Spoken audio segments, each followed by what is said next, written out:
राधा वल्लभ श्री हरिवंश। पूरे देश में श्री कृष्ण जन्माष्टमी का त्यौहार मनाया जाता है। श्री कृष्ण की बाल लीलाओं की कहानियाँ हर किसी को भाती हैं, लेकिन उनकी प्रेम लीला के प्रसंग भी खूब हैं। जब भी किसी प्रेम कहानी की बात होती है तो सबसे पहले राधा कृष्ण का ही नाम आता है। राधा और कृष्ण का प्रेम दिव्य, निस्वार्थ और आत्मिक था। राधा कृष्ण के प्रेम के संबंध कई पौराणिक कहानियाँ हैं। राधा कृष्ण की कुछ अनसुनी प्रेम कहानियों के बारे में अब जानते हैं। पुरानी कथाओं के अनुसार उम्र में राधा श्री कृष्ण से लगभग 5 साल बड़ी थी।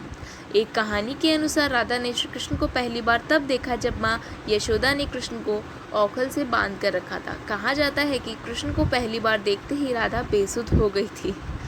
कृष्ण को देखते ही राधा को उनसे प्रेम हो गया था। राधा को ऐसा आभास हुआ जैसे कि कृष्ण के साथ उनका कोई पूर्व जन्म का रिश्ता हो।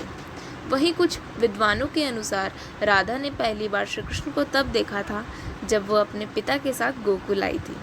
जिस जगह पर पहली बार दोनों की मुलाकात हुई थी उसे संकेत तीर्थ के नाम से जाना जाता है। यहाँ पर कृष्ण को देखते ही राधा अपनी सुध बुध खो बैठी थी। यही हाल कृष्ण का भी था। वो भी राधा को देखकर बावरे हो गए थे। दोनों को पहली नज़र में ही प्रेम हो गया था। कहा जाता है कि श्री कृष्ण को 2 चीज़ें सबसे ज़्यादा प्रिय थी, एक उनकी बांसुरी और दूसरी श्री राधा। राधा कहीं भी हो वो कृष्ण की बांसुरी की धुन सुनकर बरबस खींची चली आती थी। जब कृष्ण राधा को छोड़कर मथुरा जाने लगे थे तो उन्होंने अपनी सबसे प्रिय मुरली राधा को भेंट में दी थी। राधा ने भी इस मुरली को कई वर्षों तक संभाल कर रखा था। जब भी उन्हें श्री कृष्ण की याद आती तो वह उस मुरली को बजाकर अपना दिल बहला लेती थी।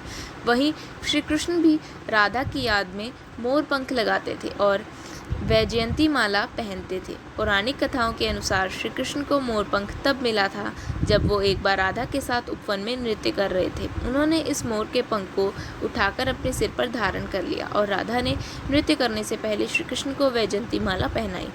इन कहानियों से पता चलता है कि भगवान श्री कृष्ण के बिना राधा अधूरी थी और राधा के बिना श्री कृष्ण अधूरे माने जाते हैं। आशा करती हूँ आपको आज की वीडियो अच्छी लगी होगी। राधा वल्लभ श्री हरिवंश।